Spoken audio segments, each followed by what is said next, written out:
ഹരിശ്രീ ഗണപതയേ നമ. അവിഘ്നമസ്തു. കൂജന്തം രാമ രാമേതി മധുരം മധുരാക്ഷരം ആരൂഹ്യ കവിതാശാഖ വന്ദേ വാൽമീകി കോകിലം. ആപദാമപഹർത്താരം ദാതാരം സർവസമ്പദാം ലോകാഭിരാമം ശ്രീരാമം ഭൂയോ ഭൂയോ നമാമ്യഹം. പ്രിയ കുടുംബാംഗങ്ങളെ, രാമായണ യാത്ര എന്ന് പറയുന്ന ഇന്നത്തെ ഭാഗത്ത് നമുക്ക് തുടങ്ങാനുള്ളത് രാമൻ്റെ അഭിഷേകത്തിന് തടസ്സമാക്കുന്ന രാമാഭിഷേക വിഘ്നം എന്ന് പറയുന്ന ഭാഗമാണ് നമുക്കിന്ന് മനനം ചെയ്യേണ്ടതായിട്ടുള്ളത്. കഴിഞ്ഞ ഭാഗത്ത് ശ്രീരാമൻ്റെ അഭിഷേകത്തിന് വേണ്ടുന്ന എല്ലാ തയ്യാറെടുപ്പുകളും നടത്താൻ വേണ്ടി ദശരഥൻ്റെ നിയോഗപ്രകാരം ദശരഥൻ നിയോഗിച്ചത് പ്രകാരം നമ്മുടെ കുലഗുരുവായ വസിഷ്ഠമുനി മന്ത്രിമാരോട് മറ്റുള്ളവർക്കെല്ലാം വേണ്ടുന്ന നിർദ്ദേശങ്ങൾ കൊടുത്തു. ശ്രീരാമനും വേണ്ടുന്ന നിർദ്ദേശങ്ങൾ കൊടുത്തു. രാവിലെ അതിൽ ആൾക്കാർ വരുന്ന സമയത്ത് എന്തൊക്കെയാണ് വേണ്ടതെന്നുള്ളതിൽ കൃത്യമായ വ്യവസ്ഥയും ചെയ്തിട്ട് നിൽക്കുകയാണ് ചെയ്യുന്നത്. ഈ അവസരത്തിൽ ഈ രാമൻ്റെ അഭിഷേകം മുടക്കുന്നതായിട്ടൊരു ഭാഗത്തേക്കാണ് നമ്മൾ കിടക്കുന്നത്. ഭഗവാനെ ശ്രേഷ്ഠമായിട്ടുള്ളൊരു കർമ്മം ചെയ്യുമ്പോൾ അത് മുടക്കുന്നു എന്നുള്ളൊരു ചിന്ത നമുക്ക് വരാം അല്ലേ? ഏതായാലും നമുക്ക് നോക്കാം അതെന്താണ് നടക്കുന്നത് എന്നുള്ളത്.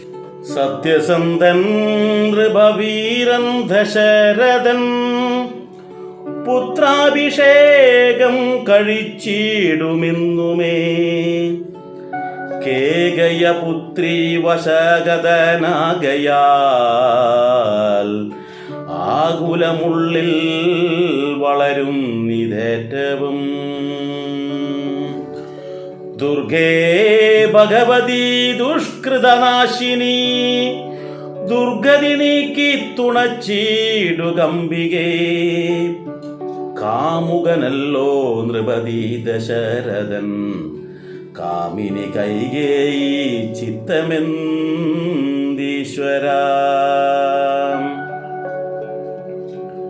നല്ലവണ്ണം വരുത്തേണമെന്നിങ്ങനെ ചൊല്ലി വിഷാദിച്ചിരിക്കുന്നതു നേരം വാനവരെല്ലാരും ഒത്തു നിരൂപിച്ചു വാണി ഭഗവതി തന്നോടപേക്ഷിച്ചു.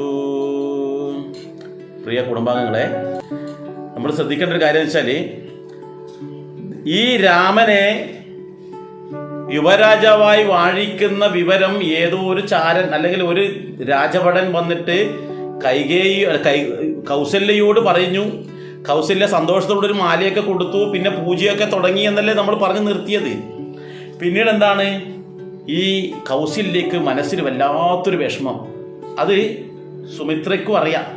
എന്താ സംഭവം എന്നറിയോ? ഇവിടെ പറയുന്നത് വെച്ചാൽ ഈ ദശരഥൻ തൻ്റെ മകനെ യുവരാജാവായി വാഴിക്കാൻ വേണ്ടി തീരുമാനിച്ചിട്ടുണ്ട്. പക്ഷെ ബുദ്ധിമുട്ട് എന്താ വെച്ചാൽ ദശരഥന് ഏറെ പ്രിയം ആരോടാണെന്നറിയോ?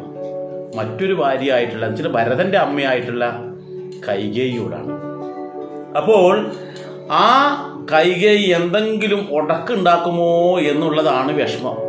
ഏതെങ്കിലും കാര്യത്തിൽ ഉടക്ക് വെച്ച് കഴിഞ്ഞാൽ ഇത് പാളിപ്പോകും. അതുകൊണ്ടാണ് പറയുന്നത് ദുർഗേ ഭഗവതി ദുഷ്കൃതനാശിനി ദുർഗതി നീക്കി തുണച്ചിടുകമ്പികേ. വളരെയേറെ ബന്ധമാണ് കൈകേയും ദശരഥനും തമ്മിൽ. അതുകൊണ്ട് അവളുടെ മനസ്സിലുള്ളത് എന്താണെന്ന് എനിക്കറിയില്ല ഭഗവാനെ, അതുകൊണ്ടൊരു ബുദ്ധിമുട്ടൊന്നും ഉണ്ടാക്കലേ എന്നൊരു പ്രാർത്ഥന എല്ലാ അമ്മമാരും ചെയ്യും പോലെ ഇവിടെ കൗസല്യയും പ്രാർത്ഥിക്കുകയാണ്. അപ്പോൾ ഇങ്ങനെ ഇരിക്കുന്ന സമയത്താണ് ദേവന്മാരെല്ലാം കൂടിയിട്ട് ഒരു ആലോചന. എന്താണ്? ഈ പറയുന്ന ശ്രീരാമചന്ദ്രൻ വനത്തിലേക്ക് പോകാനുള്ള എന്തെങ്കിലും ഒരു അവസരം ഉണ്ടാക്കണം. ഇവിടെ ഇപ്പോൾ എന്ത് സംഭവിക്കും? യുവരാജായി വാഴിച്ചു കഴിഞ്ഞാൽ പിന്നെ പോകാൻ ബുദ്ധിമുട്ടാണ്. അപ്പോൾ എന്താ ചെയ്യേണ്ടതെന്നുള്ള ഇങ്ങനെ ആലോചിച്ചിട്ട് അവർ സാക്ഷാൽ സരസ്വതി ദേവിയോട് അപേക്ഷിക്കുകയാണ്. എന്താ അപേക്ഷിക്കുന്നത്? ലോകമാതാവേ സരസ്വതി ഭാരതി വേഗാലയോദ്യക്കെഴുന്നള്ളുക വേണം. രാമാഭിഷേക വിഘ്നം വരുത്തിയിടുവാൻ നാമവരാരും മറ്റില്ല നിരൂപിച്ചാൽ ചെന്നുടൻ മന്ദര തന്നുടെ നാവിന്മേൽ തന്നെ വസിച്ചവളെ കൊണ്ടു ചൊല്ലിച്ചു. പിന്നെ വിരവോടു കൈകേയിയെ കൊണ്ടു തന്നെ പറയിച്ചു കൊണ്ടു മുടക്കണം. പിന്നെ ഇങ്ങോട്ടെഴുന്നള്ളാം മടിക്കരുതെന്നമരന്മാർ പറഞ്ഞോരനന്തരം വാണിയും മന്ദരതൻ വദനാന്തരേ വാണിയിടിനാൾ ചെന്നു ദേവകാര്യാർത്ഥമായി. ദേവന്മാരെല്ലാം സരസ്വതി ദേവിയോട് പറയുകയാണ്, എന്താണെന്നറിയോ? അമ്മയൊരു കാര്യം ചെയ്തു തരണം, ലോകമാതാവാണ് അങ്ങ്. ഈ പ്രശ്നങ്ങൾക്കെല്ലാം പരിഹാരം അങ്ങ് വിചാരിച്ചാൽ മാത്രമേ നടക്കുകയുള്ളൂ. അപ്പം അതുകൊണ്ട് തന്നെ അങ്ങ് ചെന്നിട്ട് അയോധ്യയിൽ ചെന്ന് അവിടുത്തെ രാമാഭിഷേകം മുടക്കണം. നമ്മൾ ആര് വിചാരിച്ചാലും നടക്കില്ല, അത് അമ്മ വിചാരിച്ചാൽ മാത്രമേ നടക്കൂ. എന്താണെന്നുള്ളത് ഞാൻ പറഞ്ഞു തരാം, അവിടത്തേക്ക് നമുക്ക് എത്താം. ഇവിടെ പറഞ്ഞു വെച്ചാൽ അമ്മ ചെന്നിട്ട് മന്ദരയുടെ നാവിൻ്റെ മുകളിൽ അങ്ങോട്ട് താമസിക്കുക കുറച്ച് ദിവസം. എന്നിട്ടോ അവിടെ നിന്നും ഈ അഭിഷേകം മുടക്കുന്ന കുറേ കാര്യങ്ങൾ മന്ദരയെ കൊണ്ട് പറയിപ്പിക്കുക. എന്നിട്ടോ അവിടെ നിന്നും കൈകേയിയുടെ നാവിലേക്ക് താമസം മാറ്റുക. എന്നിട്ട് എങ്ങനെ വേണ്ടിയാലും വേണ്ട അതൊന്ന് മുടക്കണം. എന്നിട്ട് ദയവ് ചെയ്തിട്ട് തിരിച്ചു വരണം എന്നാണ് ഇവിടെ പറയുന്നത്. നല്ല കാര്യത്തിന് വേണ്ടിയാണ്, ശ്രേഷ്ഠമായ കർമ്മം ചെയ്യാൻ വേണ്ടിയിട്ട് അല്പം ഇത് ചെയ്താൽ ദോഷമില്ല എന്ന് കണ്ട് ആ സാക്ഷാൽ സരസ്വതി ദേവി അങ്ങനെ മന്ദരയുടെ നാവിൽ ഇങ്ങനെ വിളയാടുകയാണ്. ഇവിടെയാണ് നമ്മൾ ഏറ്റവും കൂടുതൽ ശ്രദ്ധിക്കേണ്ട ഒരു കാര്യം. എന്താണെന്ന് വെച്ചാൽ, നമ്മൾ പലരും അറിയാത്തതും പലരും അറിഞ്ഞിട്ടും അതിന് ശ്രമിക്കാത്തതുമായൊരു കാര്യം എന്താണെന്ന് അറിയാം. നമ്മുടെ ഏറ്റവും വലിയ ശത്രു ആരാണെന്ന് ചോദിച്ചു കഴിഞ്ഞാൽ അയൽവക്കത്തല്ല ആളല്ല, നമ്മുടെ ബന്ധുജനങ്ങളല്ല, നമ്മുടെ ശത്രുവായിട്ട് പ്രത്യക്ഷത്തിൽ കാണുന്ന ഒരാളുമല്ല. ഏറ്റവും വലിയ ശത്രു എന്ന് പറയുന്നത് നമ്മുടെ നാവ.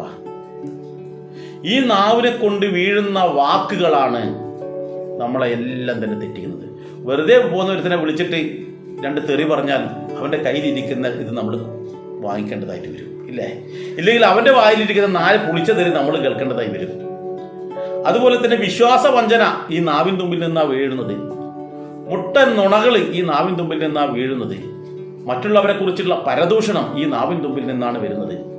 അപ്പോൾ നമ്മളെല്ലാം തന്നെ മറ്റുള്ളവരുടെ മുന്നിൽ കാണാൻ പറ്റാത്ത അത്ര വികൃതമാക്കുന്നതിൻ്റെ ഏറ്റവും വലിയ ആളാരാന്ന് വെച്ചാൽ ഈ നാവിൻ തുമ്പാണ്, ഈ നാവാണ്. എന്നാൽ ഇതേപോലെ തന്നെ ഈ നാവാണ് ഏറ്റവും വലിയ മിത്രവും. എന്തെന്നാൽ എല്ലാവരോടും സ്നേഹത്തോടുകൂടി സംസാരിക്കാൻ കഴിയുക എന്നുള്ളത് ആ സരസ്വതി ദേവിയുടെ ശരിയായ അനുഗ്രഹമുള്ളവർക്ക് മാത്രമേ കഴിയൂ. സ്നേഹത്തോടുകൂടി സംസാരിക്കുക, എല്ലാവരോടും ആദരവോടുകൂടി സംസാരിക്കാൻ കഴിയണമെന്നുണ്ടെങ്കിൽ ആ നാവിന് ദൈവാനുഗ്രഹം വേണം. എല്ലാവരോടും സ്നേഹത്തോടു കൂടി സംസാരിക്കാൻ ആ നാവിൽ സരസ്വതിയുടെ വിളയാട്ടം ഉണ്ടാകണം. അങ്ങനെ ശത്രുക്കളെ പോലും മിത്രങ്ങളാക്കണമെന്നുണ്ടെങ്കിൽ ആ നാവിൻ തുമ്പിൽ നിന്ന് അടർന്നു വീഴുന്ന വാക്കുകൾക്ക് അതിയായ അല്ലെങ്കിൽ അത്രയേറെ മൂല്യമുണ്ട് എന്ന് നമ്മൾ മനസ്സിലാക്കണം. അപ്പോൾ ഇനി ഇതൊക്കെ മനസ്സിലാക്കിയിട്ട് വേണം നമ്മൾ പ്രവർത്തിക്കാൻ. മറ്റുള്ളവരെ കുറിച്ച് ആരെങ്കിലും നമ്മളോടൊരു പരദൂഷണം വന്ന് പറഞ്ഞിരിക്കട്ടെ, ദയവ് ചെയ്ത് എനിക്ക് പരദൂഷണം കേൾക്കണ്ട. പരദൂഷണം എന്ന് പറയണ്ട, അത് അവർക്ക് വിഷമമുണ്ട. എനിക്ക് മറ്റുള്ളവരെ കുറിച്ചുള്ള നല്ല വാക്കുകൾ കേൾക്കാൻ മതി. അത് കേൾക്കുമ്പോൾ നമ്മുടെ കർണത്തിനും അത് കേൾക്കുമ്പോൾ നമ്മുടെ മനസ്സിനും ശരീരത്തിനും എന്തെന്നില്ലാത്തൊരു കുളിരാണ്. അതുകൊണ്ട് കുറ്റങ്ങൾ ദയവ് ചെയ്ത് പറയാതിരിക്കുക എന്ന് പറഞ്ഞാൽ അവിടെ തീർന്നു. പിന്നീട് ഒരിക്കലും അവർ നമ്മുടെ അടുത്തേക്ക് കുറ്റങ്ങൾ പറഞ്ഞു വരില്ല. അപ്പോൾ നല്ല നല്ല കാര്യങ്ങൾ പറയാൻ വേണ്ടി നമ്മൾ ശ്രമിക്കുക, അതാണ് ഏറ്റവും നല്ലത്. ഇവിടെ മന്ദരയുടെ നാവിൻ്റെ മുകളിൽ പോയിട്ട് വിളയാടുമ്പോൾ ഇനി എന്തൊക്കെയാണ് സംഭവിക്കുന്നത് നോക്കുക. നമ്മുടെ നാവിൻ തുമ്പിലും ഇതുപോലെ വിളയാട്ടം വരുമ്പോൾ നമ്മളെ നിയന്ത്രിക്കാൻ നമുക്ക് പഠിക്കണം. നാവ് അങ്ങനെ ചെയ്യുന്ന സമയത്ത് അതിനെ നമ്മൾ നാവിനെ കൊണ്ട് പിടിച്ചു നിർത്താൻ കഴിയണം. ഇവിടെയാണ് നമ്മൾ വളരെയേറെ ചിന്തിക്കേണ്ടത്. ഉപനിഷത്തിലുള്ളൊരു കാര്യം കൂടെ ഇതിനെടുത്ത് പറയാം. എന്തെന്നാൽ നമ്മൾക്കിങ്ങനെ പോകുന്ന അവസരത്തിൽ സ്ഥിരമായി മദ്യപിക്കുന്ന ആളാണ്. ഇനി ഞാൻ മദ്യപിക്കില്ല എന്ന് ഉറപ്പിച്ച് തീരുമാനിച്ചു. കാരണം ആ മദ്യത്തിൻ്റെ മണവും അല്ലെങ്കിൽ അതിൻ്റെ രുചിയും അറിഞ്ഞവർക്ക് അത് ഉപേക്ഷിക്കുക വളരെ ബുദ്ധിമുട്ടാണ്. അങ്ങനെ തീരുമാനിച്ചൊരു വ്യക്തി അവർ കടയിലേക്ക് അല്ലെങ്കിൽ എന്തെങ്കിലും ആവശ്യത്തിന് വെളിയിലേക്ക് പോകുമ്പോഴാണ് 4-5 ചെറുപ്പക്കാർ അവിടെ കൂടിയിരുന്നിട്ട് അദ്ദേഹത്തിനോട് പറയുന്നത്, വരൂ നമുക്ക് ഒരു ഗ്ലാസ് അടിക്കാം അല്ലെങ്കിൽ ഒരു പെഗ് കഴിക്കാം എന്നൊക്കെ പറഞ്ഞ് വിളിക്കുന്നു. അയ്യോ ഞാൻ വേണ്ട, എനിക്ക് വേണ്ട, ഞാൻ ഇല്ല എന്ന് പറഞ്ഞു. അപ്പോൾ അവർ പറയുന്നത്, നീ പൈസയൊന്നും തരണ്ട, നീ ഷെയറൊന്നും തരണ്ട, വന്നുള്ളത് ഇവിടെ നിന്ന് നല്ല അടിപൊളി മിലിറ്ററി ആണ്, വരൂ എന്ന് വിളിച്ചു നിന്നിരിക്കട്ടെ. അപ്പോൾ ഇവൻ്റെ വായ്ത്തുമ്പിൽ ആ മിലിറ്ററിയുടെ രുചി, പഴയ രുചി ഇവൻ അറിയാതെ അങ്ങോട്ട് കൊണ്ടുപോകും. വേണ്ട എന്ന് തീരുമാനിച്ചാലും അങ്ങോട്ട് പോയി പോകും. ഈ അവസരത്തിൽ അത് മനസ്സിനെ നിയന്ത്രിച്ച് ഇനി എന്ത് വന്നാലും പോകില്ല എന്ന് ഉറപ്പിച്ച് തീരുമാനിക്കണമെങ്കിൽ ആ മനസ്സിനെ നിയന്ത്രിക്കുന്ന കടിഞ്ഞാൻ നമ്മുടെ കയ്യിലായിരിക്കണം. എന്നാൽ മാത്രമേ നമുക്കത് വിജയിക്കാൻ കഴിയൂ. അതുപോലെ ഇവിടെ നമ്മുടെ നാവിൻ തുമ്പിൻ്റെ ആ വരുന്ന സരസ്വതി വാക്കുകൾ നല്ലതേ ഇനി ഞാൻ പറയും, മോശമായിട്ടൊന്നും പറയില്ല, മറ്റുള്ളവർക്ക് ദോഷകരമായി ഒന്നും പറയില്ല. ചിലപ്പോൾ ഇങ്ങനെ വാവിൻ തുമ്പിൽ ഇങ്ങനെ വരും ദേഷ്യപ്പെടുത്തി. എന്നാലും ഒന്ന് നിയന്ത്രിക്കാൻ നമ്മളെ നിയന്ത്രിക്കാൻ കഴിഞ്ഞില്ലെങ്കിൽ മറ്റൊരാളെ നിയന്ത്രിക്കാനുള്ള അധികാരം നമുക്കില്ല. ആദ്യം നമ്മൾ സ്വയം നിയന്ത്രിക്കണം. ഇവിടെ മന്ത്രയുടെ നാവിൽ വീണതുപോലെ നമ്മുടെ നാവിലും ചിലപ്പോൾ സരസ്വതിയുടെ വിളയാട്ടം ഉണ്ടാകുമ്പോൾ നമ്മൾ അതിനെ നിയന്ത്രിക്കണം. ഇല്ല, ഇനി എന്ത് വന്നാലും ദേഷ്യം വരും ഇത് പ്രകടമാക്കാൻ വേണ്ടി. അപ്പോൾ നമ്മളെ നിയന്ത്രിക്കാം. ഒരാളെ കാണുമ്പോൾ അവരെ പറ്റി കുറ്റം പറയാൻ വേണ്ടി തോന്നും, നമ്മളൊന്ന് നിയന്ത്രിക്കാം. അങ്ങനെ മറ്റുള്ളവരെ കുറ്റം പറയാനും മറ്റുള്ളവരോട് ദേഷ്യപ്പെട്ട് സംസാരിക്കാനും ഒക്കെ വരുമ്പോൾ സമയത്ത് നമ്മൾ സ്വയം നിയന്ത്രിക്കാം. കളവ് പറയാതിരിക്കാൻ വേണ്ടി നമ്മൾ സ്വയം നിയന്ത്രിക്കാം. ഇങ്ങനെ നിയന്ത്രിച്ചു കഴിഞ്ഞാൽ പിന്നീട് ആ വികട സരസ്വതിയാകുന്നത് ശ്രേഷ്ഠ സരസ്വതിയായി മാറും എന്നുകൂടി നമ്മൾ മനസ്സിലാക്കുക. അപ്പോൾ ഇവിടെ ആ പറയുന്ന മന്ദരയുടെ നാവിൻ തുമ്പത്ത് ഇങ്ങനെ വിളയാടാൻ തുടങ്ങി. ഇനി എന്താ നോക്കാം. അപ്പോൾ ത്രിവക്രയാം കുബ്ജയും മാനസേ കൽപ്പിച്ചുറച്ചുടൻ പ്രാസാദമേറിനാൾ.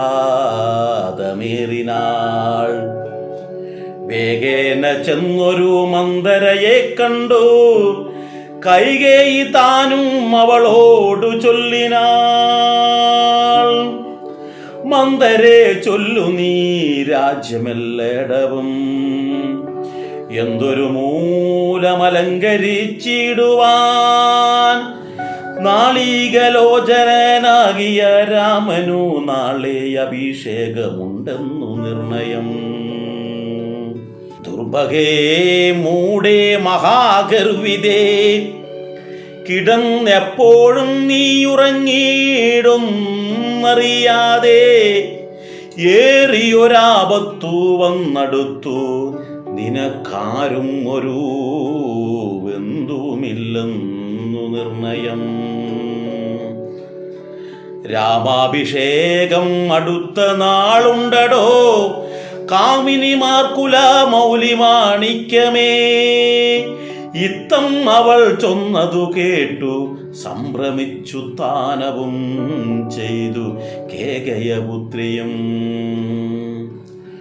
ചിത്രമായൊരു ചാമീകര നൂപുരം ചിത്തമോദേനെ നൽകിയിടിനാളാദരാൽ.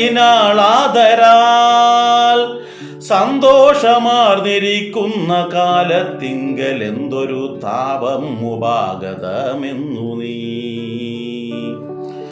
ചൊല്ലുവാൻ കാരണം ഞാനറിഞ്ഞിലതിൻ ഇല്ലോരവകാശം ഏതും നിരൂപിച്ചാൽ എന്നുടെ രാമകുമാരനോളം പ്രിയം എന്നുള്ളിൽ ആരെയുമില്ല മറ്റോർക്ക നീ.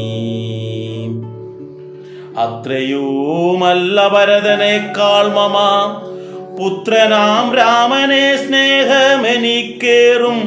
രാമനും കൗസല്യദേവിയേക്കാൾ എന്നെ പ്രേമമേറും നൂനമില്ലൊരു സംശയം. ഭക്തിയും വിശ്വാസവും ബഹുമാനവും ഇത്ര മറ്റാരെയുമില്ലെന്നറിയുക നീ. നല്ല വസ്തുക്കൾ എനിക്കു തന്നേ മറ്റു വല്ലവർക്കും കൊടുപ്പൂ മമനന്ദനൻ. ഇഷ്ടമില്ലാതൊരു വാക്കു പറയുകയും ഒട്ടുമേ ഭേദം അവനിൽ ഒരിക്കലും അശ്രാന്തമെന്നയത്രേ മടി കൂടാതെ ശുശ്രൂഷ ചെയ്തു ഞാനും പ്രീതിപൂർവകം. കേട്ടല്ലോ, ഇവിടെ ത്രിവക്രയായിട്ടുള്ള 3 വളവുള്ള കൂനുള്ള കുബ്ജ എന്ന പേരുള്ള മന്ദര ഉറപ്പിച്ച് തീരുമാനിച്ചതുപോലെ കൈകേയിയെ കാണാൻ പോവുകയാണ്. കാരണം എന്താ, മനസ്സിലേക്ക് പെട്ടെന്നൊരു ആശയം വന്നു. ഈ ആശയം വന്നപ്പോൾ നേരെ ഈ പറയുന്ന മന്ദര ഈ പറയുന്ന കൈകേയിയുടെ അരികിലേക്ക് പോവുകയാണ്. അപ്പോൾ കൈകേയിയുടെ അടുത്തെത്തിയതിനു ശേഷം മന്ദരയെ കണ്ടു. അപ്പോൾ കൈകേയി ചോദിക്കുകയാണ്, മന്ദരെ, എന്താണ് ഇവിടെ മൊത്തമായിട്ട് ഇങ്ങനെ അലങ്കരിച്ചിട്ടുണ്ടല്ലോ, എന്താണ് ഇതിൻ്റെ പിന്നിലെ കാരണം എന്നിങ്ങനെ ചോദിക്കുകയാണ്. അപ്പോൾ ഈ ചോദ്യം കേട്ടപ്പോഴാണ് മന്ദര പറയുകയാണ്, നാളീകലോചനായ ശ്രീരാമന് നാളെ അഭിഷേകമുണ്ടെന്നത് തീർച്ചയാണ്. എന്നിട്ട് നല്ല പച്ച തെറി പറയാ. ഇത് തെറി പറയാനുള്ള അധികാരമുണ്ട് കേട്ടോ. എന്താണെന്നറിയോ, ഈ മന്ധര എന്ന് പറയുന്ന സ്ത്രീ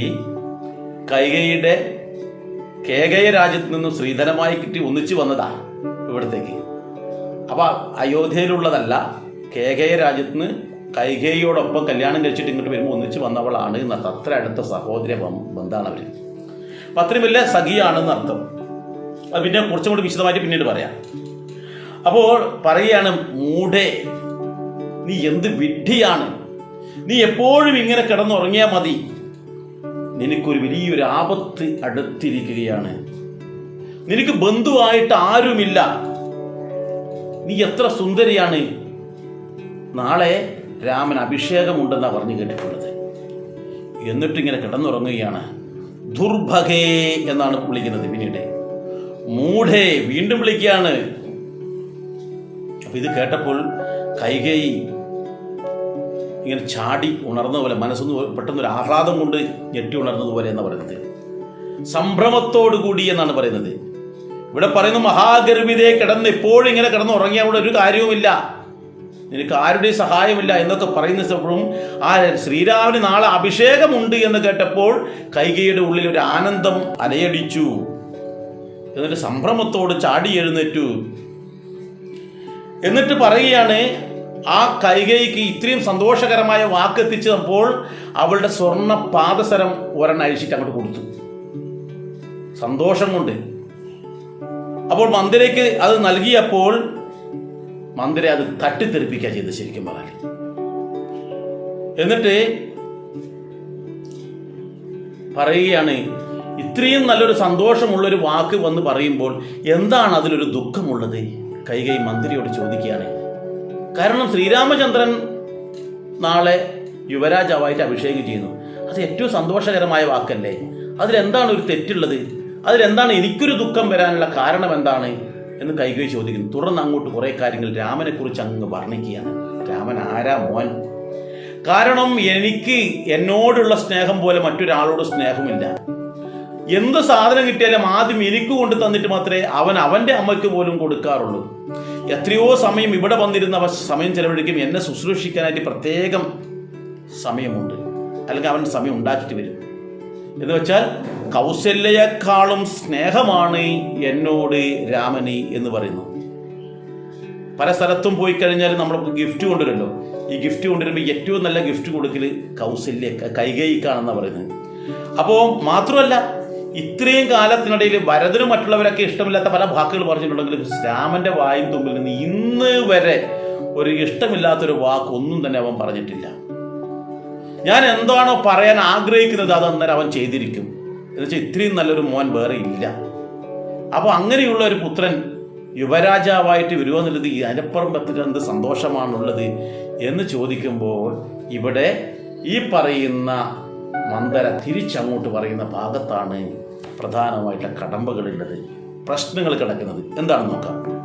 മൂടേ നിനക്കെന്തു രാമങ്കൽ നിന്നൊരു പേടിയുണ്ടാവാൻ അവകാശമായതും സർവജനപ്രിയനല്ലോ മമാത്മജൻ നിർവൈരമാനസൻ ശാന്തൻ ദയാപരൻ.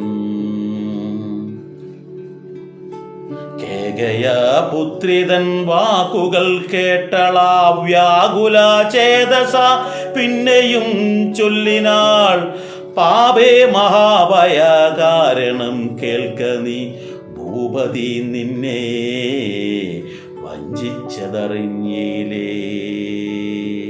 ഇവിടെ പറയുന്നറിയോ, നിനക്ക് ശ്രീരാമന്റെ അടുത്ത് ഒരു തരത്തിലുള്ള ഭയവും വേണ്ട. കാരണം ശ്രീരാമൻ നിന്നെ ഒരു തരത്തിലും ബുദ്ധിമുട്ടുണ്ടാക്കില്ല. അതൊന്നല്ല ഞാനിവിടെ പറഞ്ഞത്. ശ്രീരാമചന്ദ്രൻ എന്താ, എല്ലാ ആൾക്കാർക്കും വളരെ ഇഷ്ടപ്പെട്ട സർവ്വജനപ്രിയനാണ് നിന്റെ ആമാവൻ. അവൻ ശാന്തനാണ്, ദയാപരനാണ്, അവനോളം ശ്രേഷ്ഠനായിട്ട് ഈ ഭൂമിയിൽ മറ്റൊരാളുമില്ല എന്നാണ്. അപ്പോൾ അതൊന്നല്ല ഇവിടെ വിഷയം. നിനക്കിവിടെ അപകടം വരുന്നതെന്നറിയോ? പാപേ മഹാഭയ കാരണം കേൾക്ക നീ, ഭൂപതി നിന്നെ വഞ്ചിച്ചതറിഞ്ഞില്ലേ. രാജാവായിട്ട് ദശരഥൻ നിന്നെ വഞ്ചിച്ചിരിക്കുകയാണ്, അത് നീ അറിഞ്ഞിട്ടില്ല, നീ അറിയണം. തുൽപുത്രനായ ഭരതനെയും ഫലാൽ തൽപ്രിയനായ ശത്രുഘ്നെയും നൃപൻ മാതുലനെ കാൺമതിനായച്ചതും ചേതസീ കൽപ്പിച്ചുകൊണ്ട് തന്നെ ഇതും. ഇവിടെ എന്തോ മനസ്സിൽ ഉറപ്പിച്ചുകൊണ്ട് തന്നെയാണ് നിന്റെ മകനായിട്ടുള്ള ഭരതനെയും അവന് പ്രിയപ്പെട്ട ശത്രുഘ്നെയും ഇവിടുന്ന് മാറ്റിയത്. രാജാഭിഷേകം കൃതം രാമനെങ്കിലോ രാജാനുഭൂതി സൗമിത്രിക്കു നിർണയം, ഭാഗ്യമത്രേ സുമിത്രയ്ക്കെന്നതൂ കണ്ടു നിർഭാഗ്യയായൊരു നീദാസിയായി നിത്യവും. കൗസല്യ തന്നെ പരിചരിച്ചിടുക, കൗസല്യ നന്ദനൻ തന്നെ വരദനും സേവിച്ചു കൊണ്ടു പൊറുക്കുന്നതു വരും, ഭാവിക്കയും വേണ്ട രാജ്യത്വമേതുമേ. ഇവിടെ രാമൻ രാജാവായി വന്നു കഴിഞ്ഞാൽ രാമനോടൊപ്പം നിൽക്കുന്ന സൗമിത്രിക്ക് വലിയ ദോഷമൊന്നും ഉണ്ടാവില്ല. അതിൻ്റെ ഗുണം സുമിത്രയ്ക്കുണ്ടാകും. പക്ഷേ നീ വെറും ദാസിയായിട്ടിരിക്കേണ്ടി വരും. രാജമാതാവായിട്ട് കൗസല്യ വരുമ്പോൾ ആ കൗസല്യയുടെ മകനായിട്ടുള്ള രാമൻ്റെ ഉറ്റമിത്രം എന്ന രീതിയിൽ പ്രിയനായിട്ടുള്ളത് കൊണ്ട് തന്നെ ഈ ശത്രുഘ്നൻ്റെ ഈ ലക്ഷ്മണൻ്റെ അമ്മയായിട്ട് സുമിത്രയ്ക്ക് ഒരു ബുദ്ധിമുട്ടുണ്ടാവില്ല. പക്ഷേ നിന്റെ ഭരതൻ ആ രാമനെ സേവിച്ചിട്ടാണ് കഴിയേണ്ടത്. അതുകൊണ്ട് തന്നെ നിനക്കും ദാസിയുടെ ആ ഒരു സ്ഥാനം മാത്രമേ ലഭിക്കുകയുള്ളൂ എന്ന് പറയുന്നു. നാട്ടിൽ നിന്നാട്ടിക്കളകിലുമാമൊരു വാട്ടം വരാതെ വധിച്ചിടുകിലുമാം, സാപജ്ഞജാത പരാഭാവം കൊണ്ടുള്ള താപവും പൂണ്ടു ധരണിയിൽ വാഴുക, താപവും പൂണ്ടു ധരണിയിൽ വാഴുകയിൽ. നല്ലോ മരണമതിനില്ല സംശയം, ചൊല്ലുവാൻ ഞാൻ തവ നല്ലതു കേൾക്ക നീ. ഉത്സാഹമുണ്ടു നിനക്കെങ്കിലിക്കാലം, തൊൽസുതൻ തന്നെ വാഴിക്കും നരവരൻ. ഇവിടെ പറയുന്നത് എന്താണെന്ന് വെച്ചാൽ, ഇത്തരത്തിൽ ദുരിതം നിനക്ക് അനുഭവിക്കാതിരിക്കണം എന്നുണ്ടെങ്കിൽ, കാരണം നാളെ കൗസല്യ രാജമാതായി മാറുമ്പോൾ നീ വെറും ദാസിയായിരിക്കേണ്ടി വരും. ചിലപ്പോൾ നിന്നെ നാട്ടിൽ നിന്നും ആട്ടിക്കളയാൻ പോലും ഭാവിക്കുകയില്ല അവരെ. അതുകൊണ്ട് നിനക്കെന്ത് ചെയ്യാൻ പറ്റും? ഞാൻ നിനക്ക് നല്ലത് വരണമെന്ന് ആഗ്രഹിക്കുകയാണ്. നിനക്ക് നല്ലത് വരണമെന്ന് നിനക്ക് മോഹമുണ്ടെങ്കിൽ നീ ഒന്ന് അല്പമൊന്ന് ഉത്സാഹിക്കണം. അങ്ങനെയാണെങ്കിൽ നിന്റെ മകനെ ദശരഥൻ രാജാവായി വാഴിക്കും. എന്താണ് അതിന് പോംവഴി പറയുന്നത്? എന്തൊക്കെയാണ് പറയുന്നത്? രാമനീരേഴാണ്ടു കാനനാവാസവും ഭൂമി ബാലാജ്ഞയാ ചെയ്യുമാറാകണം, നാടടക്കം വരതെന്നു വരുമതി പ്രൗഢകൃത്യ നിനക്കും വസിക്കാം ചിരം. വേണമെന്നാകിൽ അതിനൊരു ഉപായവും പ്രാണസമേതവ ചൊല്ലിത്തരുവാൻ ഞാൻ. മുന്നം സുരാസുരയുദ്ധേ ദശരഥൻ തന്നെ മിത്രാർത്ഥം മഹേന്ദ്രൻ അർത്ഥിക്കയാൽ, മന്നവൻ ചാപബാണങ്ങളും കൈകൊണ്ടു തന്നുടെ സൈന്യസമം തേരിലേറിനാൻ. നിന്നോടുകൂടവേ വിണ്ണീലകം പുക്കു സന്നദ്ധനായി ചെന്ന സൂരരോടേറ്റപ്പോൾ, ചിഹ്നമായി വന്നുരതാക്ഷകീലം പോരിലെന്നതറിഞ്ഞതുമില്ല ദശരഥൻ. സത്വരം കീരരന്ധ്രത്തിങ്കൽ നിന്നുടെ ഹസ്തദണ്ഡം സമാവേശ്യ ധൈര്യേണ നീ. ചിത്രമത്രേ പതി പ്രാണരക്ഷാർത്ഥമായി യുദ്ധം കഴിയുവോളമിങ്ങനെ നിന്നതും. ശത്രുക്കളെ വധം ചെയ്തു പൃഥ്വീന്ദ്രനും യുദ്ധനിവൃത്തനായൊരു ദശാന്തരേ.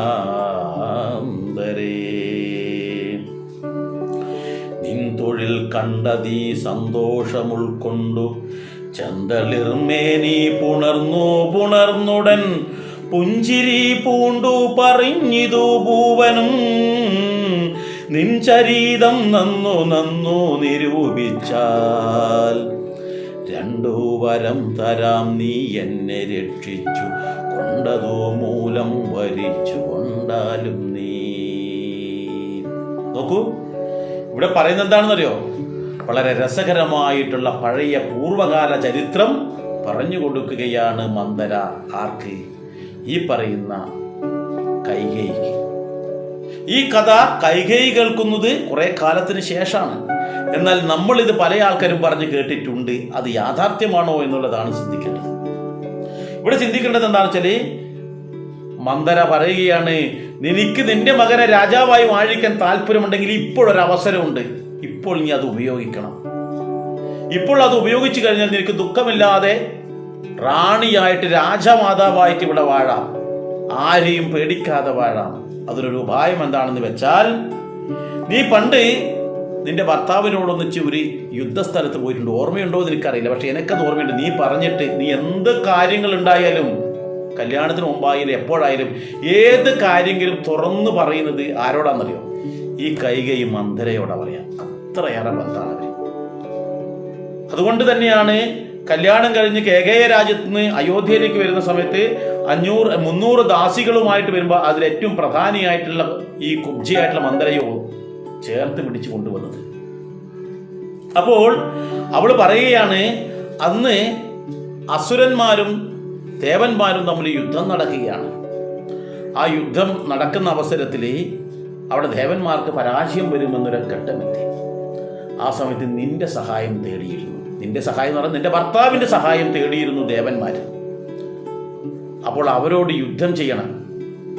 കാരണം ദേവന്മാർക്ക് ഈ പറയുന്ന അസുരന്മാരോട് ഏറ്റു നിൽക്കാൻ കഴിയില്ല. കാരണം അവരുടെ രാജാവ് ശംബരാസുരനാണ്. ഈ ശംബരാസുരനുമായിട്ടുള്ള യുദ്ധത്തിൽ ദേവന്മാർക്ക് എല്ലാവർക്കും അദ്ദേഹം മായ അറിയുന്ന ആളാണ്. മായാവിയായിട്ടുള്ള അദ്ദേഹം പലതരത്തിലുള്ള മായകൾ ഉപയോഗിച്ചപ്പോൾ ദേവന്മാർക്ക് പിടിച്ചു നിൽക്കാൻ പറ്റാത്തതുകൊണ്ടാണ് അതിനെ അതിജീവിക്കാൻ വേണ്ടി ഭൂമിയിൽ അന്ന് അതിശക്തിമാനായിട്ടുള്ള രാജാവായിട്ടുള്ള ഈ സൂര്യവംശത്തിലെ ദശരഥനെ അങ്ങോട്ട് ക്ഷണിക്കുന്നത്. അന്ന് അദ്ദേഹത്തിൻ്റെ പേര് നേമി എന്നായിരുന്നു. അങ്ങനെ ആ നേമിയും അദ്ദേഹത്തിൻ്റെ ഭാര്യയായിട്ടുള്ള ഇഷ്ടതോഴിയായി, കാരണം കല്യാണം കഴിഞ്ഞിട്ടേ ഉള്ളൂ. കാരണം അത്രയും സ്നേഹമാണ്. ഏത് ഉറക്കത്തിലും നടത്തത്തിലും വിരുദ്ധത്തിലും ഒക്കെ തന്നെ ഈ പറയുന്ന കൈകേയി ഒന്നിച്ചുണ്ടാകും. അപ്പോൾ ആ കൈകേയിക്കും വളരെയേറെ പ്രത്യേകതകളുള്ളവളാണ്. അതിസാമർഥ്യമുണ്ട്, നല്ല കഴിവുണ്ട്, യുദ്ധസാമർഥ്യവും നല്ലതുപോലെയുണ്ട്, പല അടവുകളും പഠിച്ചവളാണ്. ഇതൊന്നും കൂടാതെ മറ്റൊരു സ്ത്രീകൾക്കും ഇല്ലാത്തൊരു പ്രത്യേകതയുണ്ട് അവൾക്ക്.